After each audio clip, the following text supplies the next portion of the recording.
Now look what Pence just did at Olympics after they locked him out in the cold. America by Amanda Shea for freedomdaily.com. The Olympics is not even entirely underway yet, and the world is showing how they feel about the U.S. administration in a disgusting way that's never been allowed before. Like all other major sporting events since President Donald Trump took office, it's been an affair of who can come up with the more disparaging act against America and our leadership than the next person. The Olympics shouldn't be a place for this, but we're seeing that's not the case with the U.S. athletes leading the charge of disrespect towards our president and vice president. President Trump was targeted at the games already today by a couple of classless impersonators who waltzed onto the scene, one pretending to be a cliche version of him that the liberals have created. It was rude and is exceptionally poor taste that got a laugh out of anti-Trump athletes and the liberals, the liberal media back home here in the U.S. This immature antic was followed up by more juvenile behavior out of adults in charge of the Olympics who decided to ensure that the vice president of the most powerful nation in the world wasn't given the VIP treatment and locked him out in the cold away from other world leaders in attendance. That's insulting. The left thought that what happened to Pence was pretty funny, but weren't laughing a short time later when he infuriated his detractors by showing every person inside who's boss. He put America first and made the citizens who support him proud in an awesomely unexpected way. Like many dignitaries and athletes trying to make it through the chaotic Olympic area, Pence arrived a few minutes later to a dinner in which he was scheduled to attend.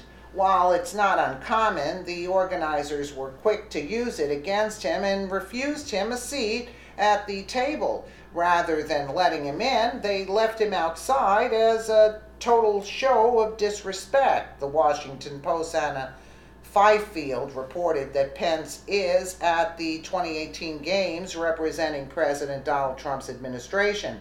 Instead of sitting with U.S. athletes, organizers let him in and forced him to sit next to North Korea's ceremonial head of state, Kim Jong-nam, among other dignitaries. It was awkward and intentional, and he greeted everyone at the table except America's North Korean nemesis, according to the Huffington Post. However, that was just the start of what he did to prove that he and America are the greatest at the table in the stands at the game. Ironically, the liberal rag Think Progress slammed the vice president for what he did next after praising racist players for doing the same for months for a different reason. It's all First Amendment and bravery when entitled pro football players don't stand, but when Mike Pence refuses to do so for any other anti-American country but the United States, it's a major offense. The reality is Pence put America first and made a statement of his own that nobody was expecting out of this rather quiet guy with an almost perpetual smile. This is what makes his message even more badass. He was sitting instead of standing. However, Think Progress has a different take on it. Athletes from North Korea and South Korea marching under the same flag in the opening ceremonies in the 2018 Olympic Winter Games was a significant symbolic moment for many. Vice President Mike Pence in Pyeongchang to lead the U.S. delegation was not impressed, however. The Washington Post Anna Fifield described huge cheers when the unified Korean team entered the stadium on Friday. She also said it appeared that everyone in the VP's box stood to acknowledge the moment except Pence and his wife Karen. If Pence used the moment to make a political statement, it would be an interesting tactic considering he walked out of an NFL game last year because several players linked arms or took a knee during the playing of the national anthem, a silent protest against injustice and inequality that Pence just couldn't bear to witness. It's hilarious how it's all a statement and rights to make it when it supports liberal ideas, but when Pence rightfully chooses not to honor a nation that's testing ballistic missiles to use against America, it's some great offense. That's when you sit, kneel, or don't acknowledge what a flag represents. Not when you're getting paid millions of dollars to throw a ball, yet somehow feel like you're suffering under oppression.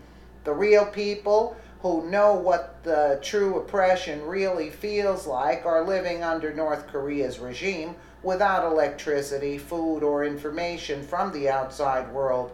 Pence was sitting for them too, knowing that they deserve freedom from their despot dictator. Liberals need to know their outrage and get it right. If they did, they would be sitting with Pence and standing for the American flag. Well, that's true. They would be standing for the American flag, absolutely. Let me know what you guys think in the comments below, and again, thank you so much for watching.